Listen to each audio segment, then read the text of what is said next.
The Galactic Council's mockery. The massive space station Nexus Prime hung in the void like a crystalline flower, its thousands of docking bays filled with ships from across the galaxy. Today marked the most important gathering in decades. The HFY Galactic Trade Summit, where new species applied to join the prestigious defense coalition. Captain Elena Vasquez adjusted her crisp blue uniform as she walked through the station's corridors, her boots clicking against the polished metal floors. Behind her followed Dr. Marcus Chen, clutching a datapad containing humanity's carefully prepared fleet specifications. They had spent months preparing for this moment, knowing that acceptance into the coalition would mean protection, trade opportunities, and respect for their young civilization. The great assembly hall stretched before them like a cathedral of light and sound. Beings from hundreds of worlds filled the tiered seating, their diverse forms creating a tapestry of galactic civilization. Captain Vasquez had never seen anything like it. Crystalline entities that sang in harmonic frequencies, gaseous beings contained in elegant environmental suits, insectoid creatures with jeweled carapaces, and dozens of other species that defied human imagination. At the center of the hall stood the speaking circle, where petitioning species presented their cases. High Counselor Zaramoth, a tall being with flowing silver skin and eyes like liquid starlight, gestured for the humans to approach. Her voice carried across the hall without amplification, somehow reaching every corner with crystal clarity. Representatives of Earth, she announced, you seek membership in our defense coalition. Present your military capabilities for evaluation. Elena stepped forward, her heart pounding but her voice steady. Honored Counselor, I am Captain Elena Vasquez of the Earth Defense Fleet. We offer our ships and crews in service to galactic peace. Dr. Chen activated their holographic projector, a simple device that looked almost primitive compared to the floating light displays used by other species. Above the speaking circle, images of human warships materialized in three-dimensional detail. The assembled delegates leaned forward to examine Earth's finest vessels. Then the laughter began. It started as a low chuckle from the Voidborn section, where War Master Threx sat with his officers. The Voidborn were tall, thin beings with dark skin that seemed to absorb light, and their ships were works of art, sleek, organic curves that moved through space like living creatures. Threx's laugh was deep and rumbling, like distant thunder. These are warships? He asked, his voice carrying clearly across the hall. They appear to be construction vehicles. The laughter spread. Ambassador Kethara of the crystalline hegemony added her musical tones to the chorus. Her species built ships from living crystal that could reshape themselves during flight, powered by stellar energy and armed with weapons that turned matter into pure light. She gestured at the human hologram with one of her 6 arms. Look at those hulls, she chimed, her voice like wind chimes in a gentle breeze. Metal plates welded together. You can see the joints and seams. How delightfully primitive. Other voices joined in. The Quantum Collective, beings of pure energy who rarely bothered with physical forms, manifested long enough to comment on humanity's adorably simple fusion reactors. The hive mind species clicked their approval of what they saw as charmingly basic weapon systems. Elena felt her cheeks burn with embarrassment, but she kept her expression neutral. The human ships did look rough compared to the elegant vessels of their potential allies. Earth's designers had prioritized function over form, creating blocky, angular ships covered in thick armor plating. Their weapons were simple kinetic accelerators and guided missiles, technology that other species had abandoned centuries ago in favor of exotic energy weapons. Dr. Chen stepped closer to Elena and whispered urgently, Captain, should we show them the modifications? Elena shook her head slightly. Not yet. Let them think what they want to think. High Counselor Zaramoth raised one graceful hand, and the laughter gradually subsided. Her expression showed what might have been sympathy, though her alien features made emotion difficult to read. Humans of Earth, she said gently, we appreciate your enthusiasm, but the Defense Coalition requires vessels capable of standing against the greatest threats in the galaxy. Your ships, while no doubt adequate for local defense, seem insufficient for our needs. War Master Threx leaned forward in his seat, his dark eyes fixed on the human delegation. Perhaps, he said with what might have been kindness, you would benefit from a demonstration, a small exercise to show you what modern warfare requires. Murmurs of agreement rippled through the assembly. The idea clearly appealed to many delegates, a chance to educate these newcomers about their place in the galactic hierarchy. Elena exchanged a quick glance with Dr. Chen. This was exactly what they had hoped for. We would welcome such an opportunity, War Master. When and where would you suggest? Threx's smile revealed rows of sharp teeth. The Orion neutral zone would be suitable. 3 standard days from now. We will provide a suitable opposition force for your training exercise. Ambassador Cathara chimed in with musical laughter. Oh yes, this will be most educational. We shall send our eldest vessels, ships retired from active service but still more than adequate for this purpose. The condescension in her voice was unmistakable. The assembled delegates were already treating this as entertainment rather than evaluation. They saw the humans as amusing primitives who needed gentle instruction in the realities of galactic warfare. High Counselor Zaramoth nodded approvingly. It is decided then. In 3 days we shall witness a demonstration in the Orion neutral zone. Humans of Earth, this will be an excellent opportunity for you to observe modern fleet tactics. Elena bowed formally. We are honored by your attention, Counselor. We will not disappoint you. As the formal session concluded, delegates began to file out of the hall, many still chuckling among themselves about the upcoming lesson for the humans. Elena and Dr. Chen waited until most of the crowd had dispersed before making their own exit. In the privacy of their assigned quarters aboard Nexus Prime, Dr. Chen finally allowed his excitement to show. Elena, did you see their faces? They think we're complete novices. Elena smiled for the first time since entering the assembly hall. Perfect, absolutely perfect. How long do you need to prep the fleet? 2 days, maybe less. The modifications are already in place. We just need to remove the cosmetic covers and activate the hidden systems. Chen pulled up technical schematics on his data pad. The question is, how much do we reveal? Elena considered this carefully. Earth's military engineers had spent decades preparing for this moment. Human ships looked primitive because they were designed to look primitive. Beneath their rough exteriors lay technology that the galaxy had never seen. Innovations born from humanity's unique approach to problem-solving. Where other species pursued elegance and exotic physics, humans had focused on reliability and unexpected applications of simple principles. Their fusion reactors were actually hybrid systems that could switch to antimatter containment in combat. Their primitive kinetic weapons used magnetic acceleration techniques that could punch through any known armor. Most importantly, their ships carried surprises that no alien engineer would ever think to include.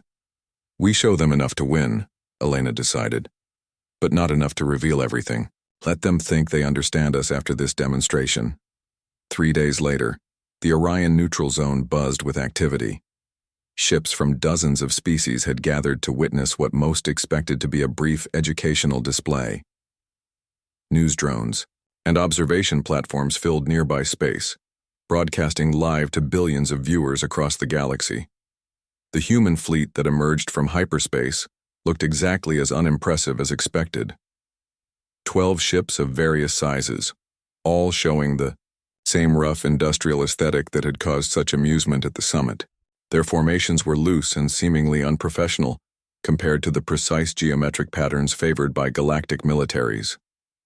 Facing them was the training force assembled by the coalition, 8 ships representing different member species. These were indeed older vessels, some dating back 50 years or more, but they still incorporated technology far in advance of anything humans were supposed to possess. War Master Threx commanded the coalition force from his cruiser Knight's Edge, a sleek vessel that seemed to bend light around its hull. Beside him floated Ambassador Cathara's contribution, a crystalline ship called Harmony's Voice that sang with barely contained energy. The other vessels were equally impressive, each representing centuries of advanced development. Elena stood, on the bridge of her flagship Determination, watching the alien formation with professional interest.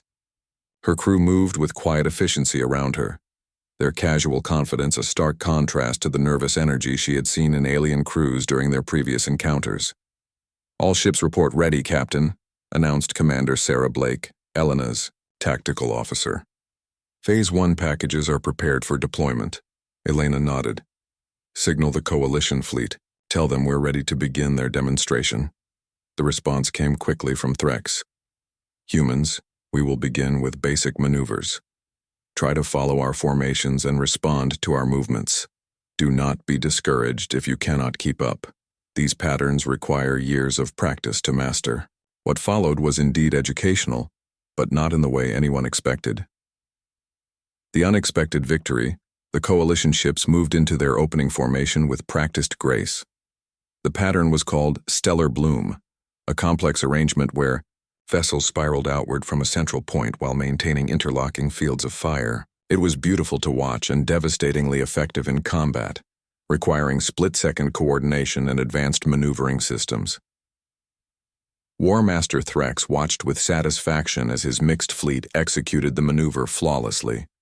Despite being composed of ships from different species with different command protocols, they moved as one organism. This was the pinnacle of galactic military art. "Now watch closely, humans," he broadcast. "This is how civilized species conduct warfare." The human response was unexpected. Instead of attempting to copy the alien formation, the human ships suddenly accelerated far beyond their supposed capabilities. What had appeared to be slow, lumbering vessels revealed themselves as swift predators. External pods detached from their hulls and drifted away. They had been carrying fake mass to disguise their true performance characteristics. Commander Blake watched her tactical display with professional satisfaction. "All ships confirmed successful. Mass pod ejection. We're now running at actual combat weight and acceleration." Elena opened communications to her fleet. "All captains, execute Thunderstorm Protocol. Show them what happens when humans get creative." The Determination had been built as a heavy cruiser, but her true nature was far more complex. As Elena watched, sections of her ship's hull rotated and shifted, revealing weapon systems that shouldn't exist on a vessel of her apparent size. Similar transformations occurred across the human fleet as ships revealed their hidden capabilities. "Ambassador." Cathara's musical voice carried a note of confusion across the communication channels. "War Master, what are they doing? Those ships are changing configuration." Threx studied his sensor readings with growing alarm. The energy signatures from the human vessels were completely wrong. Their simple fusion reactors were generating power levels that should be impossible, and their weapon systems were defying every principle of known physics. "Impossible," he muttered. "Those readings cannot be correct." The first human attack came from the converted cargo vessel Persistence, commanded by Captain David Rodriguez. His ship had once hauled mining equipment between star systems. Now it unleashed something that made the Coalition observers gasp in disbelief. A beam of coherent gravity shot out from the Persistence and struck the Coalition ship Eternal Grace.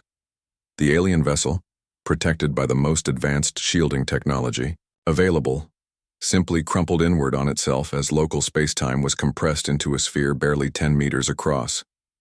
The effect lasted only a millisecond before the gravity beam shut off and space returned to normal. The Eternal Grace snapped, back to its original shape, but the crew was unconscious from the massive gravitational forces they had just experienced. The ship drifted helplessly, its systems overloaded and its crew requiring immediate medical attention. "Gravity manipulation," whispered Ambassador Cathara, her song now carrying notes of fear. "They have weaponized gravity itself." But that was only the beginning.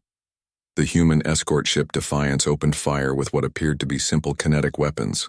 The projectiles looked like basic metal slugs, the kind of ammunition that galactic militaries had abandoned centuries ago as ineffective against modern defenses. These were not simple metal slugs. Each projectile contained a microscopic amount of antimatter suspended in a magnetic containment field.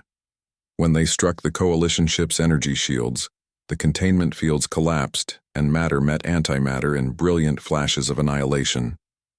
The shields, designed to deflect or absorb various forms of energy, had no protocols for dealing with direct matter-antimatter reactions occurring within their protective matrices. Ship after ship in the coalition formation found their defenses, failing as human primitive weapons carved through supposedly invincible barriers. But the humans weren't trying to destroy their opponents. Each shot was carefully placed to disable rather than kill. Warmaster Threx watched in horror as his perfectly coordinated formation fell apart. His own ship, the pride of the Voidborn, fleet, shuddered as human weapons found ways through defenses that had never failed before. "All ships, maximum defensive posture," he commanded. "Activate emergency protocols." The coalition ships began to implement their most advanced defensive measures. Quantum phase shifters made them partially intangible. Temporal displacement fields caused incoming attacks to arrive before they were fired, creating paradoxes that negated damage. Reality anchors stabilized local physics to prevent exotic weapon effects. The human response was to ignore these defenses entirely. Captain Elena Vasquez had been saving her ship's most unusual weapon for exactly this moment. The determination carried something that no alien military analyst had ever encountered, a device that human engineers had nicknamed the common sense cannon. Instead of fighting exotic physics with more exotic physics, the weapon simply made exotic physics stop working in a localized area. It projected a field that enforced baseline reality within its effect radius. Quantum uncertainties collapsed to definite states. Temporal paradoxes resolved themselves. Exotic matter reverted to ordinary elements. When the field struck the coalition flagship Night's Edge, Warmaster Threx suddenly found his ship stripped of every advanced defensive system. His quantum phase shifters became ordinary metal. His reality anchors became simple electronics. His temporal displacement field became a collection of very expensive paperweights. The human fleet pressed their advantage with weapons that worked exactly as they appeared to work. Kinetic accelerators fired metal projectiles that struck with tremendous force. Guided missiles followed ballistic trajectories and exploded with chemical reactions that any high school student could understand. The weapons were primitive, simple, and absolutely devastating against opponents who had no experience defending against such straightforward attacks. Commander Blake coordinated the assault from her position on the Determination's bridge. "All ships maintain suppression fire. Target weapons and engines only. We want them intact for evaluation." Elena watched the battle with quiet satisfaction. The coalition ships were trying to respond with their own weapons, but they were designed for fighting other energy-based systems. Particle beams and quantum disruptors had difficulty affecting targets that were simply too thick and too well armored to care about exotic physics. Human ships had been built with the assumption that their enemies would use the most advanced weapons available. Their armor was therefore designed to stop everything from antimatter streams to reality-warping exotic matter. Simple energy beams, no matter how sophisticated, barely scratched paint that had been formulated to withstand the breakdown of physics itself. The final blow came when the human support vessel Ingenuity deployed its complement of fighters. These weren't the sleek energy-based craft used by most galactic militaries. They were ugly, angular machines that looked like they had been assembled in someone's garage. They had been assembled in someone's garage, or at least in facilities that weren't much more sophisticated. Human fighter craft were built by individual pilots according to their own specifications, using whatever materials and components they could acquire or modify. No two were exactly alike, and all of them incorporated surprises that made them uniquely dangerous. Lieutenant Jessica Park piloted her fighter Stubborn Mule toward the coalition cruiser Harmonious Dream. Her craft was a patchwork of salvaged parts held together by determination and creative engineering. Its weapons were a mix of conventional projectile systems and devices that she had invented herself during long maintenance shifts. The coalition point defense systems tried to track and destroy the incoming human fighters, but they had been designed to handle predictable energy-based targets. Human fighters followed erratic flight paths that seemed random, but were actually optimized for avoiding automated targeting systems. Their weapons fired solid projectiles that point defense, systems couldn't lock onto. Within minutes, swarms of human fighters had disabled the engines and weapons of every coalition ship. The proud vessels that had entered the engagement expecting an easy victory now drifted helplessly in space, their crews unharmed but thoroughly defeated. Elena opened a communication channel to the entire coalition fleet. Her voice was calm and professional, which somehow made her words even more impressive. "Coalition vessels, this is Captain Elena Vasquez. Your ships are disabled, but your crews are unharmed.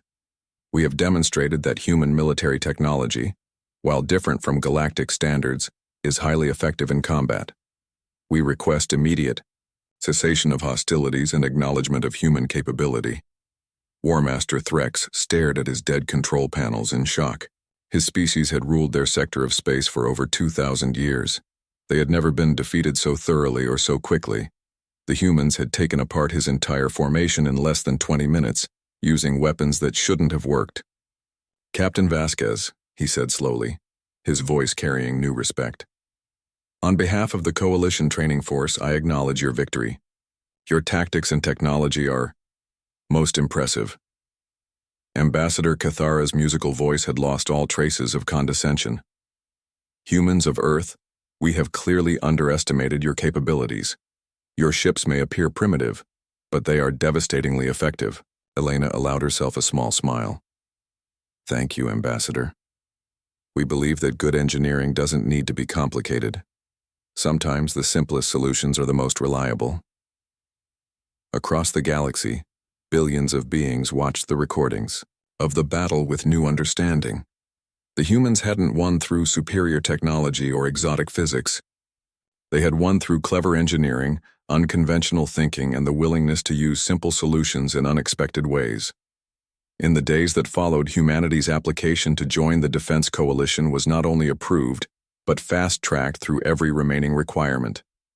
War Master Threx himself sponsored their membership, stating that any species capable of such innovative military thinking would be a valuable ally. Elena stood once again in the great assembly hall of Nexus Prime, but this time the atmosphere was completely different.